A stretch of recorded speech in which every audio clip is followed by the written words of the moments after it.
Ya, selamat pagi semua. Kita mulai kuliah kita hari ini. Jadi, hari ini kita sudah mulai masuk pada teknik menyelesaikan atau teknik mendapatkan suatu keputusan dengan decision support system. Jadi, teknik pertama yang akan kita pelajari itu adalah yang disebut dengan TOPSIS. Technique of order preference by similarity to ideal solution. Jadi pakai metode TOPSIS ya singkatnya.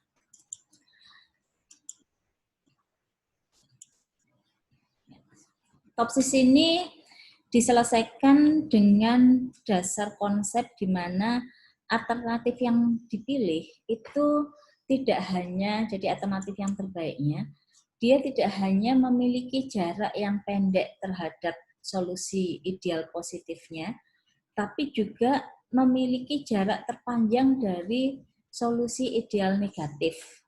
Jadi dia melihatnya dari dua sisi.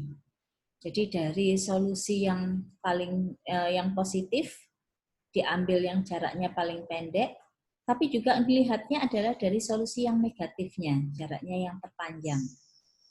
Itu metode TOPSIS. Jadi dia kelebihannya di situ dia, melihatnya dari dua sisi.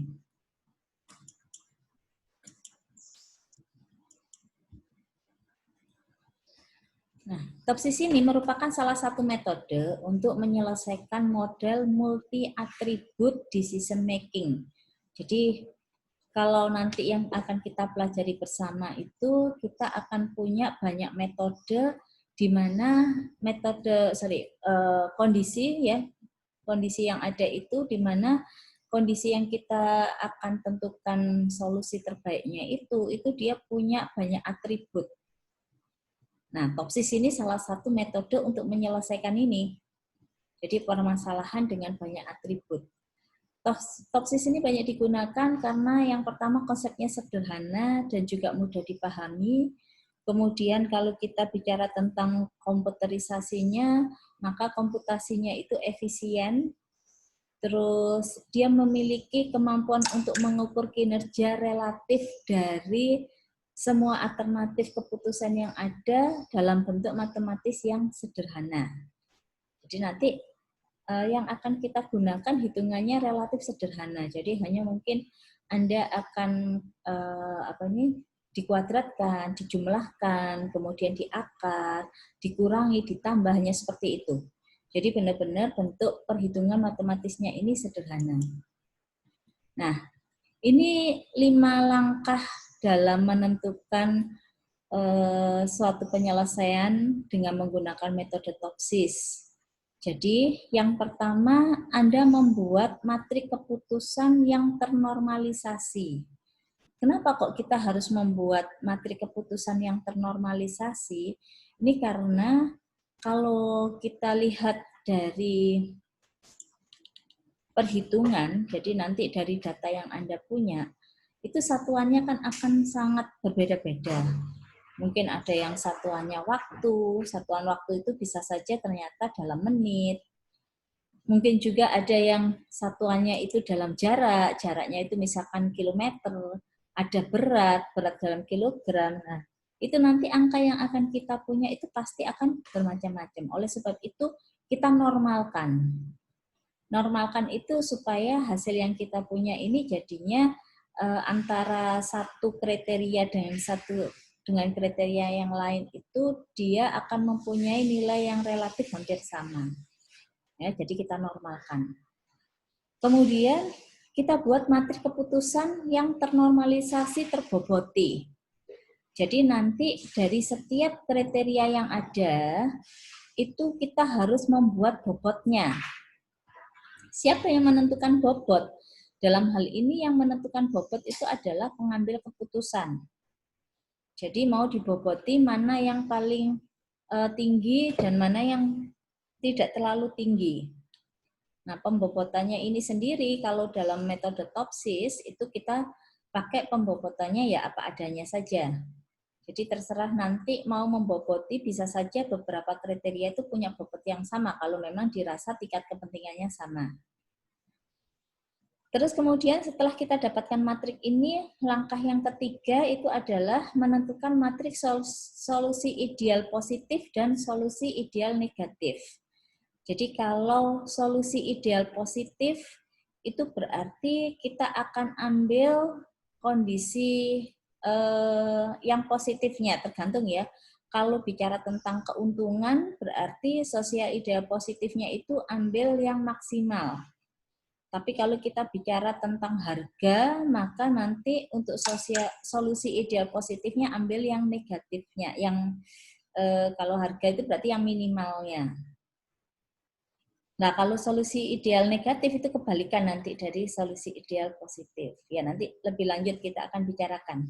Terus yang keempat, menentukan jarak antara nilai alternatif dengan solusi ideal positif dan solusi ideal negatif. Dan terakhir, menentukan nilai preferensi. Ya, kurang lebih kalau dengan TOPSIS kita punya ada 5 langkah ini. Jadi, kalau yang pertama, Anda mau menentukan membuat setiap nilai yang ada itu menjadi nilai yang ternormalisasi. Nah, untuk mendapatkan nilai yang ternormalisasi itu, maka yang harus kita lakukan pada setiap nilai yang ada, ya ini kita R itu artinya adalah nilai yang sudah ternormalisasi pada baris ke I kolom ke J, berarti ini kayak saya ngomongnya pada alternatif ke I dengan kriteria J, ya, alternatif dan kriteria. Ini kita dapatkan dari XIJ, itu nilai kriteria pada alternatif yang ke I, dibagi dengan akar dari sigma XIJ kuadrat. I-nya yang jalan dari 1 sampai dengan M. I-nya tadi kan menyatakan alternatif ya. Berarti nanti kalau saya punya ada alternatifnya 5, ya berarti ini nanti Anda menjumlahkan dari pada kriteria ke J tadi, alternatif pertama dikuadratkan, ditambah alternatif kedua dikuadratkan, ditambah alternatif ketiga kuadrat, sampai dengan alternatif 5 dikuadratkan. Itu untuk mendapatkan RIJ. Ya. Ngitung ini untuk kolom alternatif, kolom kriteria, dia akan tetap nilai ini. Jadi kriteria 1, nilai dari akar sigma XIJ kuadrat itu akan tetap sama. Nah, nanti yang membedakan adalah poin atau nilai pada kriteria ke I kolom alternatif ke I kolom kriteria J. Nah, ini nanti kita lihatlah bagaimana caranya. Pokoknya rumusnya yang Anda punya adalah seperti ini. Nah, setelah normalisasi dari setiap nilai pada kriteria dan alternatif tertentu itu kita dapatkan, maka langkah yang kedua tadi adalah Anda diinginkan untuk menghitung nilai dari normalisasi yang terboboti, di mana nilai-nilai normalisasi yang terboboti itu kita dapatkan dari hasil normalisasi dikalikan dengan bobotnya. Ya, nanti akan kita dapatkan yang ini adalah solusi ideal positif, kita nulisnya A+, terus solusi ideal negatif, kita nulisnya menjadi amin. Nah, di mana YJ plus itu, kalau plus ya, dia akan maksimal itu jika J itu merupakan atribut keuntungan, minimal itu jika J itu adalah atribut biaya. Kebalikannya, YJ min ini dia akan menjadi minimal kalau J-nya itu atribut keuntungan, terus akan menjadi maksimal kalau J-nya ini adalah atribut biaya. Jadi nanti kalau Anda sudah menemukan salah satunya ini, maka pada saat kita mau menentukan solusi yang negatif, kita tinggal balik aja. Kalau yang di sini positif, yang di negatifnya akan menjadi negatif. Atau kalau ini maksimum, yang di sini akan menjadi minimum. Ya, kalau ini minimum, maka yang di negatif akan menjadi maksimum. Demikian seterusnya. Nah, ini kemudian kita hitung jarak antara alternatif dengan solusi ideal positif. Ini berarti kita melihatnya adalah pada setiap alternatifnya. Kalau ada 5 buah alternatif, berarti Anda akan menghitung 5 buah nilai. Kalau ada 3 alternatif, ya berarti kita akan hitung 3 nilai. Ya, di mana rumusan untuk solusi ideal positif itu kita dapatkan dari akar sigma dari YJ plus dikurangi YIJ dikuadratkan. Jadi cari dulu nilainya yang di sini, setelah dikuadratkan untuk setiap kriterianya, kemudian Anda tambah-tambahkan. Hasil yang ada kita akarkan. Itu adalah solusi ideal positif. Sedangkan untuk solusi ideal negatif akan kita dapatkan hasilnya ini sebenarnya sama aja ya, mau dibolak-balik karena ini kuadrat. Jadi hasilnya nggak akan berbeda. Tapi untuk mendapatkannya dari ini YIJ dikurangi YJ negatif. Dikuadratkan kemudian di sigma untuk semua kriteria. Hasil yang ada kemudian baru diakar. Dan terakhir menentukan nilai preferensi. Nilai preferensi itu kita dapatkan, jadi dinyatakan I itu menyatakan alternatifnya dari DI min dibagi dengan DI min plus DI plus. Jadi dicarikan dari hasil perbandingan yang ada ini. Kemudian dari setiap alternatif kita akan mendapatkan nilai preferensinya. Nah, alternatif yang terbaik itu adalah alternatif dengan nilai preferensi ini adalah yang paling besar. Jadi kalau Anda disuruh ngurutkan dari urutan yang ada, ya berarti Anda tinggal lihat ngurutkannya dari nilai V ini nilai yang paling besar sampai dengan nilai yang paling kecil. Itu adalah alternatif dari yang terbaik sampai dengan alternatif yang disarankan untuk tidak diambil. Ya, kurang lebih cuma itu 5 langkah dalam menyelesaikan dengan menggunakan metode TOPSIS. Mungkin ada pertanyaan dulu sampai di sini.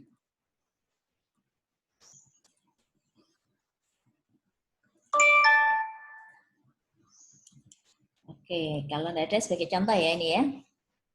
Suatu perusahaan di Surabaya itu ingin membangun sebuah gudang yang akan digunakan sebagai tempat untuk menyimpan sementara hasil produksinya. Ada 3 lokasi yang menjadi alternatif. Jadi yang pertama itu ada tandes, kita sebut sebagai A1, alternatif 1. Terus yang kedua rumput industri, kita sebut sebagai A2. Dan yang ketiga adalah Margomulyo, sebut aja sebagai A3. Jadi ada 3 alternatif. A1-nya tandes, A2-nya rumput industri, dan A3-nya Margomulyo. Kemudian dari sini untuk pengambilan keputusan ini ada 5 kriteria yang akan menjadi pertimbangan. Jadi kriteria pertama itu adalah jarak dengan pasar terdekat. Terus kriteria kedua kepadatan penduduk di sekitar lokasi. Terus kriteria ketiga jarak dari pabrik. Kriteria keempat jarak dengan gudang yang sudah ada. Dan kriteria kelima adalah harga tanah untuk lokasi. Ya, jadi ini kurang lebih beberapa yang harus kita pertimbangkan dalam nanti menentukan keputusan mana daerah mana yang akan kita pakai untuk untuk membangun gudang. Ya. Jadi ada 5 kriteria ini. Terus kemudian dari sini ini dibuat penilaiannya 1 sampai dengan 5 dengan kenyataan bahwa 1 itu menyatakan kondisi yang sangat rendah, 2-nya rendah, 3 cukup, 4 tinggi, 5-nya sangat tinggi. Bisa dengan kondisi yang seperti ini ya untuk pengisian kriteria. Kemudian dari kriteria yang ada, ini pengambil keputusan memberikan bobot. Jadi C1 tadi apa? Jarak ke pasar terdekat itu 5. C2-nya ini adalah apa tadi? C2-nya kepadatan penduduk itu 3, terus C3-nya jarak dari pabrik tadi 4, jarak dengan gudang yang ada 4, dan terakhir harga tanah itu ternyata diboboti cuma 2, jadi nggak terlalu bermasalah ya dengan harga tanah. Nah, penilaian untuk kriteria itu boleh yang seperti ini, boleh juga kita memberikan penilaian untuk setiap alternatif pada kriterianya itu dengan angka yang sebenarnya. Jadi kalau di sini tadi C1 itu tadi adalah apa tadi? Jarak dengan penduduk ya, jarak dengan penduduk dalam kilometer, ini hasilnya. Terus C2 itu tadi apa sih? Lupa saya. Sebentar. Oh, yang C1 jarak dengan pasar terdekat, C2-nya kepadatan penduduk, C3 dari pabrik, jarak dengan gudang yang ada, terakhir adalah. Nah, dengan posisi yang seperti ini, lokasi mana yang sekiranya bisa kita pilih?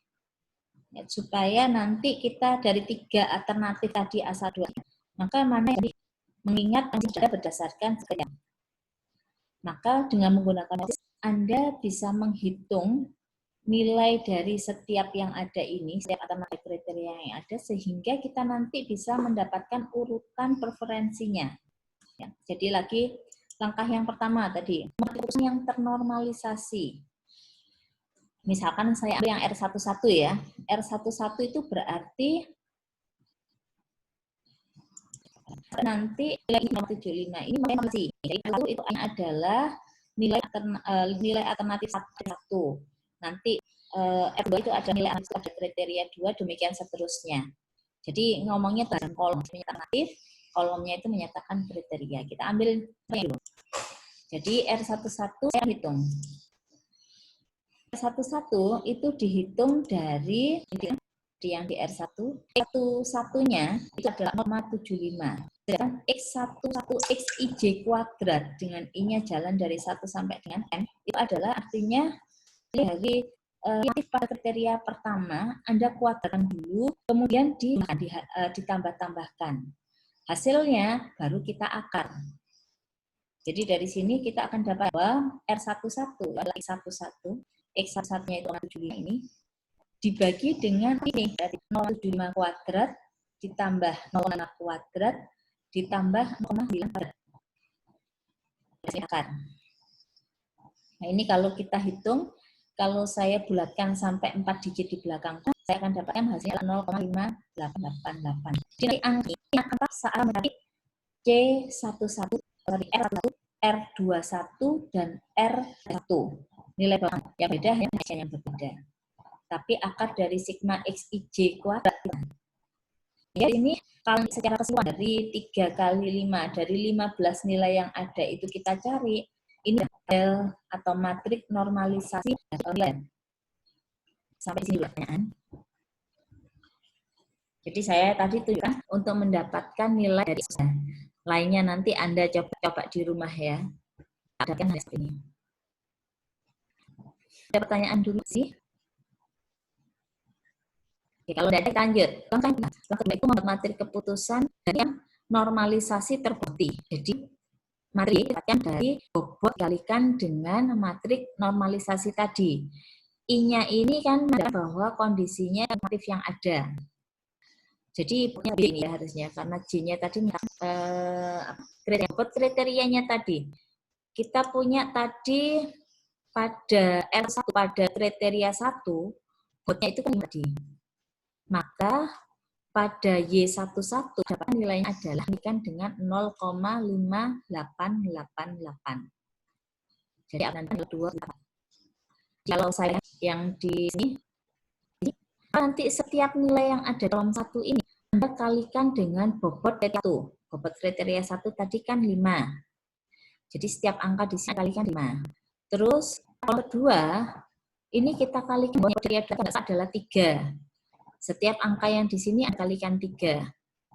Terus karena bobotnya tadi sama-sama 4, setelah di sini kita kalikan 4. Dan terakhir pada karena bobot dari harga tadi sama dengan ini kita kalikan 2. Itu untuk mendapatkan matrik normalisasi yang terboboti. Ini contoh ini 11. Jadi di Y11 2,944. Yang ini dari multisasinya dengan 5, multisasi kolom 3 dan kolom 4 itu dikalikan dengan 4 dan dikalikan dengan 2. Itu hasil matriks normalisasi terbobot. Nah, jadi yang seperti ini kemudian mencari solusi ideal positif dan solusi ideal negatif. Jadi solusi ideal positif dan solusi ideal negatif. Solusi ideal positif itu dinamakan plus ini.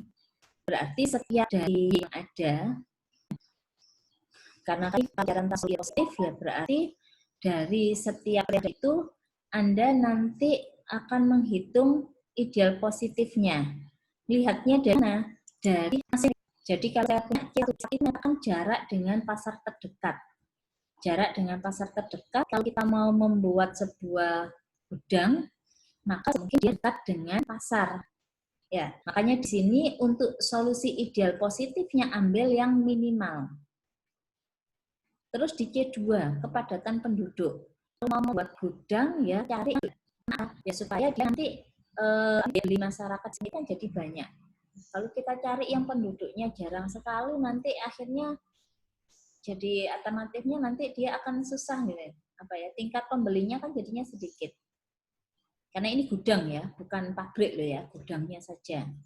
Jadi ini cari yang jarak dari pabrik. Ya kalau bisa jaraknya sama pabriknya. Supaya apa? Biaya angkutnya itu jadi lebih murah. Terus kriteria yang keempat tadi jarak dengan yang ada. Jarak dengan gudang, antar gudang berarti cari yang jaraknya paling jauh, yang maksimal jaraknya. Ya buat apa kita membangun gudang kalau dekat dengan gudang yang sudah ada kan gitu ya? Ya pakai aja sudah. Kayak harga tanah. Kalau harga cari ini. Nah, kan ada Y2 plus, Y3 plus. Berarti Anda mencari yang C1 ya, yang minimal dari nilai Y1 untuk alternatif 1, alternatif 2, alternatif 3. Cari yang paling kecil. Itu akan menjadi Y1 plus. Y2 plus itu juga cari maksimal dari alternatif 1, 2, dan seterusnya. Jadi kalau kita hitung nanti solusi jadinya gini. Ini pada kriteria pertama ya. Tadi kita dapatkan ini kan minimal tadi.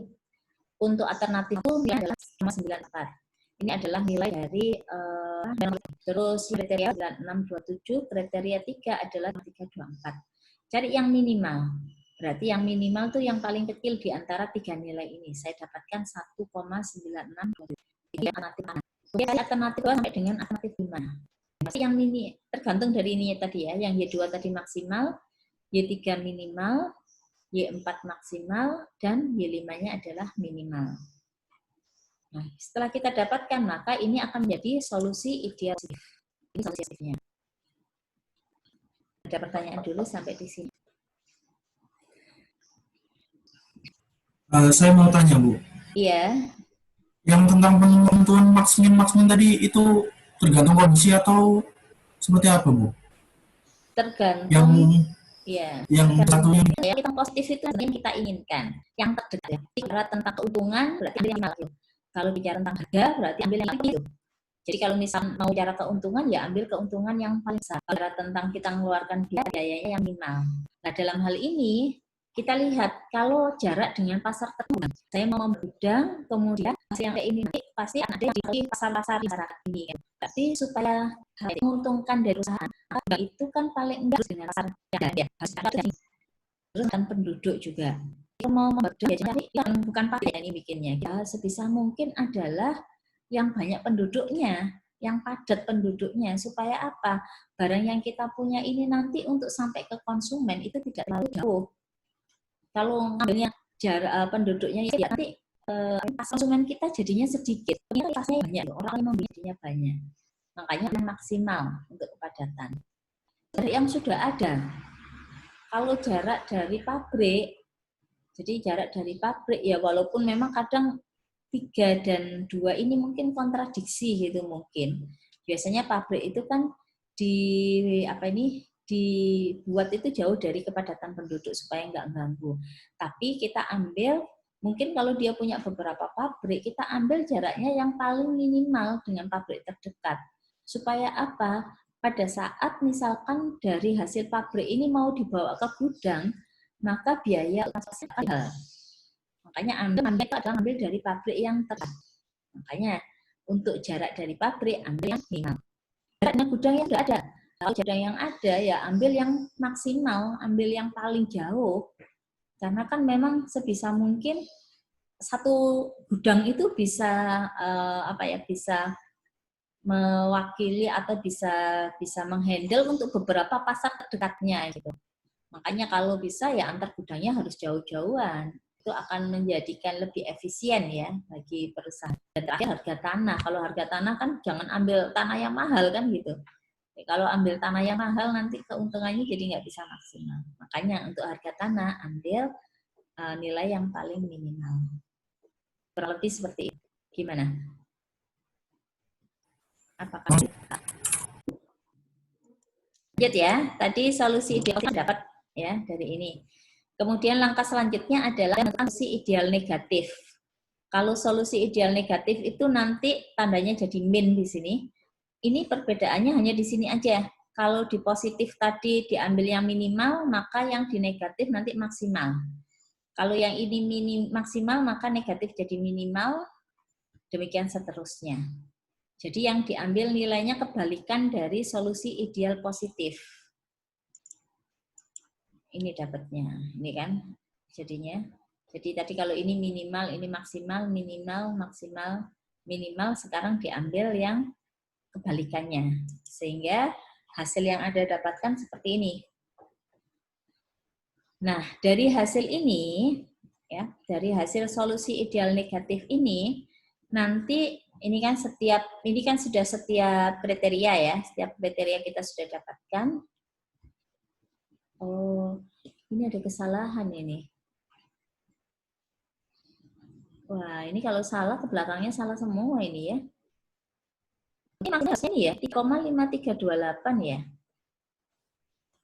Kalau ini salah semua, ke belakangnya juga salah. Terus dulu gitu ya. Yang akan berubah. Ya. Nah, itu ya. Jadi minimalnya benar sudah, oke, minimalnya 1,5 saja. Dari sini, yang itu adalah Anda menentukan jarak setiap alternatif dengan solusi positif dan solusi negatif. Jarak setiap alternatif dengan solusi positif. Didapatkan dari akar sigma YJ plus dikurangi IJ dikuadratkan. Jadi YJ ini tadi adalah solusi ideal positif. IJ-nya adalah nilai pada alternatif I ada setiap Y. Ini jarak antara solusi positif dengan kemudian dikuadratkan. Nah, hasil ini kita gunakan untuk setiap kriteria yang ada, hasilnya Anda akan. Kalau saya hitung, ini kalau kolom ngomongnya kriteria, ini kriteria 1, 2, 3, 5. Ada 5 kriteria. Terus nilai YIJ pada kriteria 1 ini. Yang kami dapatkan, ini adalah hasil analisis tadi. Dia satu lagi, mana satu baris ini isinya adalah ideal positif. Ya. Solusi ideal positifnya pada kriteria 1 dikurangi dengan nilai yang ternormalisasi terboboti pada kriteria 1 alternatif 1. Saya kurangkan, ini dikurangi ini, kemudian dikuadratkan. Sehingga ketemunya 0,9629. Jadi ini dikurangkan. Ini berlaku untuk semua kolom ya. Nah, DI plus menggunakan ini. Ini dijumlahkan kemudian akar. Nah, 0,9870. Itu untuk D1 plus.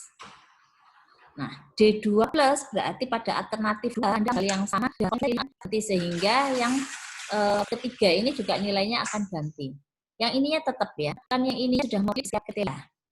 Jadi nanti nilai di baris kedua ketiga itu yang baris kedua itu adalah nilai normalisasi terboboti pada alternatif ke I, sedangkan yang baris ketiga hasil perhitungan pengurangan dari jarak solusi ideal positif dengan nilai normalisasi terboboti. Nah, nantinya kita dapat 3 untuk solusi ideal positif.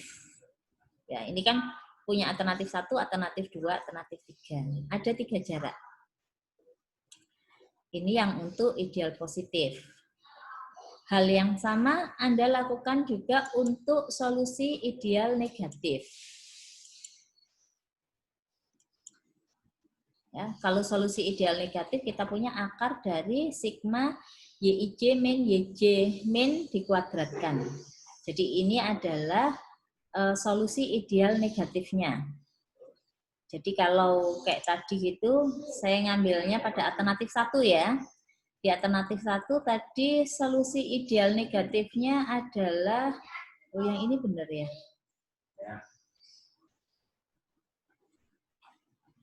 Ya, kita dapatkan kan kondisinya seperti ini. Ini tadi yang saya bilang ya, ini sudah dianggap benar gitu aja ya. Terus kemudian dari situ Anda cari ini dikurangi ini dikuadratkan 0, ini dikurangi ini kuadrat. Ya, ini hasilnya. Kemudian yang kita cari itu adalah yang bagian di sini. Ketemunya 1,98957. Itu untuk yang alternatif 1. Alternatif 2 dan alternatif 3 itu kita cari dengan cara yang sama. Ini hasilnya. Nah, kalau sudah jarak dengan solusi ideal positif dan solusi ideal negatif itu didapatkan, maka langkah yang terakhir adalah nilai preferensi untuk setiap alternatif. Nilai preferensinya ada dengan plus. Pada alternatif didapatkan D plusnya 0,987, D minnya 1,8957. Sehingga V1 0,576. Ini preferensi untuk alternatif. Nah, dengan cara yang mana kita akan hitung nilai untuk alternatif 2 dan nilai preferensi untuk alternatif 3. Mana yang nilainya paling besar? Oh, yang paling besar ada alternatif 3, paling nilainya, nilai preferensinya. Sehingga dengan kondisi yang ini, maka kita bisa simpulkan bahwa alternatif yang kedua itu adalah yang akan dipilih. Dengan kata lain, yang kedua tadi itu adalah rumput industri. Ini merupakan alternatif yang akan dipilih, alternatif pertama ya, yang akan dipilih untuk mendirikan gudang baru. Nah, alternatif pertama. Kalau bicara alternatif keduanya, berarti V1 tadi mana ya? Tandes kalau nggak salah. Jadi alternatif keduanya tandes dan terakhir ya, kurang lebih seperti itu untuk menyelesaikan pengambilan keputusan dengan menggunakan bentuk toksis. Ada pertanyaan dulu? Permisi, saya ingin bertanya. Boleh. Untuk perhitungan di awalnya itu yang pakai akar-akar itu jumlah angka di belakang komanya itu apakah berpengaruh ya? Jadi maksudnya kalau ini kan tadi kan saya disamakan semua di belakang koma gitu. Iya. Dasarnya kenapa ya berapa? Apakah berpengaruh? Kalau misalnya berpengaruh kan berarti kita harus nyamakan digitnya. Nah, menyamakan digitnya itu gimana, Bu? Gitu. Ya, sebenarnya berpengaruh banget itu. Jadi ini karena PPT-nya ini kan sebenarnya PPT yang online ya. Kemarin itu saya pakai untuk ngajar lalu-lalu. Yang ngajar itu hitungannya manual. Manual pakai kalkulator. Harusnya idealnya Anda nggak boleh bulatkan. Pakai semua digit di belakang koma yang ada. Itu idealnya. Tapi biasanya saya kasih keringanan ya minimal 4 digit di belakang koma. Minimal ya. Artinya melebihi kalau dilebihi. Nah, biasanya untuk untuk pembulatan yang tadi minimal 4 digit di belakang koma itu pakai dari ke atas 1 digit, kalau digit akhir tetap itu. Pas ada perbedaan ini Ferin pasti. Cuma kalau kita konsisten dengan perubahan yang ada itu mungkin itu berbeda pada di akhir saja. Artinya yang lebih dinaikkan, kalau yang kurang dari 5 itu tetap, pasti nanti hasil yang mungkin hasil berbeda itu. Beda 1 digit. Nah, nanti Anda ini kan online semua ya nanti ya. Saya yakin kalau online pasti ngitungnya enggak kalkulator lah. Karena yang itu ya saya sampaikan pakai berapa digit di bawah tetap ada yang ini. Kalau Anda mau bulatkan berarti nanti pada alat hitung Anda coba di setting kalau pembulatannya berapa. Biasanya minimal 4 digit di belakang koma deh. Gitu. Baik, ada lagi? Ini karena kelas pengganti saya nggak ngasih tugas di LS aja, depan waktu kelas aja. Ini soal yang saya kerjakan Tapi ini cuma sekedar mengerjakan latihan soal biasa, tidak dikumpulkan. Jadi dari sini nanti Anda akan tahu kira-kira cara ngerjakannya bagaimana. Kalau ngitungnya pakai Excel enak sih memang ya. Kalau pakai Excel itu sudah Anda tinggal nanti formulanya Anda buat, sudah tinggal tarik aja kan gitu. Ya enggak apa-apa karena ini sekarang online, saya bisa ngomong apa gitu, terserah ngitungnya. Tapi kalau di kelas saya biasanya nyuruhnya pakai kalkulator, boleh, harus nggak bisa pakai alat bantu lainnya selain kalkulator. Tapi karena ini semua ujiannya pun online, silakan Anda menyelesaikan dengan alat bantu yang menurut Anda paling mudah. Dicoba di rumah itu tidak dikumpulkan, tapi ini dicoba sendiri. Kemudian pada hari Senin kita lagi, kalau ada pertanyaan kita akan bahas. Tapi saya sampai ke materi berikutnya.